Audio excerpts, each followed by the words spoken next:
important to refresh yourself of the rhymes. Not because I don't know them, but because sometimes your head gets cluttered with junk. Why do you sound like Eartha Kitt? Do I?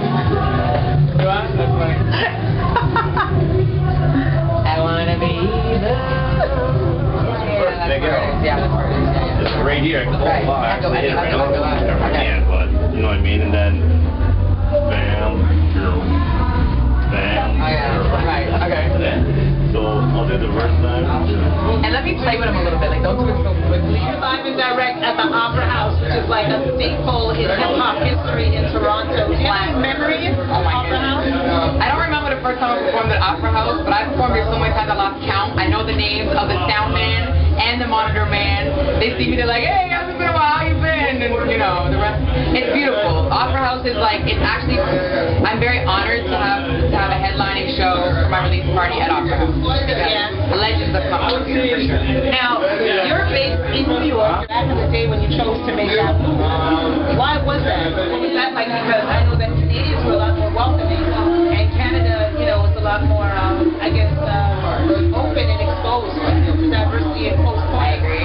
So, whenever you're so segregated in the States and you're in the mecca of hip-hop, Yes. you got some serious stuff to deal with. I think it probably impacted me more. It was more difficult for me than it was for like people to accept me. So for me, it's like I moved to New York and I missed the things that made Canada awesome when it came to like gender and race and class, like things that not to say that we're perfect in, but we're better than New York. Why is that? Right? Why did I miss them? So what are the things? What are some of the specific things that you say that we're better at and why? In terms of acceptance. Well, number one, I don't think where I come from in Canada, I was born in Ottawa, you know, I don't want to say low-income housing, but like the one common denominator me and all my friends have was the fact that we were poor. Other than that, it was poor by first world nation standards. Right. Other than that, you know, we were every different race under the sun, all hanging out, calling, you know, I'm calling their mom auntie, they're calling my mom auntie, you know what I mean, and we're all different races.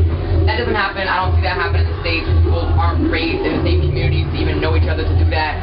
Right. That's an example. Connecticut, New York, New Jersey, those areas raised me in hip-hop as much as Canada did in the 90s, because I lived there in the 90s. When she first met me, she might not remember this. Okay. When she first met me, it was 2000, and you literally said, you got an American accent, why? Literally! And I was like, well, I lived in Connecticut when I was a teenager. So, briefly, but more than a year. So I always wanted to go back, but it was very important for me to finish my education, which is what right here. So I went to university, I went to Ryerson, like, so as a teenager I wanted to move to New York. So as a teenager, graduated Ryerson, and literally like the next year after I graduated Ryerson, I moved to New York. And so I always had it as a goal in my head, but I wanted to graduate at university. Who did you stay with? You're just graduating and just traveling to New York by yourself? That's a good question. Basically, I told myself that if I was offered either a place to live for free for like a little while, or a job, I would go, just like this. And my good friend called me and was like, she had a beautiful place, the most beautiful place. And she was like, I'll give you a month's free rent to get on your feet. Like, just come and stay here for a month, and you can get on your feet and get a job. And I did it, and the rest was history. So all I needed was that like little door. I was like, everybody needs that. Yeah. Now speaking about that, having that little door, like, there's not any door for white females. There's no door. You haven't seen the white female door? No, there's no white female door. There's barely an MC making a living door. Yeah. There's barely the female MC. making a living door. And now you want to be white and female and rock. Dare I? What is going on? How dare I? Like, really? I have no shame. And it's not like, oh, I'm Latina. No. You white. Yeah. Let's get it on the table. I can only imagine, and I give you props, like you should put an S on your chest, for still doing this full time, and being very honest about some of the slack that you've gotten and some of the chauvinistic, racist incidents that you've dealt with within this family of hip-hop. Yeah. From notable names, and you put them on blast. Yeah, I'm known for putting people on blast sometimes. I'm very honest, and I don't know, why do I think that I can do this? It was just one of those things where, when I was growing up, I believed in myself more than anybody around me. So I would have more confidence in myself to say my own family. And then on top of that, I always felt like, you know, the content would prove itself. Show and prove, slow and steady wins the race. You know, the turtle is like, okay, if I'm around long enough, and you see me long enough, at one point you're going to have to be like, ah, she aight. Right. And at one point you're going to have to like, watch the show, and then when you watch the show, you're going to be like, okay, she can rock a show. And then, like, you know, so it's like almost like, you know. You knew the stage stages you had to get to, but Yeah. you weren't naive to the fact that you are going to have to go through some barriers. Absolutely, and like to me, it's always been about paying dues. I always expected that, always. To this day, I don't feel like I owe. People around me will be like, "Yo, you deserve this," and I'm like, "Nah, I'm still paying dues." Would you like to discuss anything other than that? I'm just about to film you. Whenever you want to go out with law, you can. I'm good. I'm gonna go over there and watch you. Is there anything you'd like to do? Just tell us. No, I just came to enjoy this shit. You want to go out that last? I'll come from this side. Look to this side to make sure that my mic's live. Yeah, I just realized it's gonna be dead air before you get on it. We're on the same table. All right. Well, can you do something in the meantime? I'm not the dude talk, the host. All right. Well, let's do that. Well, what song are you starting with? Are you doing that deep cover shit? You will see. It will be No, I right know on what with I'm saying. If you don't know what to do, start with the intro. Listen, I rehearse every second of my show. Go ahead. I always know what I'm doing. You don't worry about it. All right. We're good. Are we? I'll see you in a couple minutes. Come up here. Okay, so you're going on soon. You can follow me. I am. Don't shoot up my skirt. And don't fall down the stairs. Are you coming on now?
All right, I need you to say 2 words, and they are catch me. That's it, catch me. Thank you. Goes like this. You can catch me shopping at the 2-for-1 store. Catch me getting down on the dance floor. Everywhere I go, your man, you know what I understand, so catch me and get down. Woo! We came all the way from Philly, and you know what we're about to do, right?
I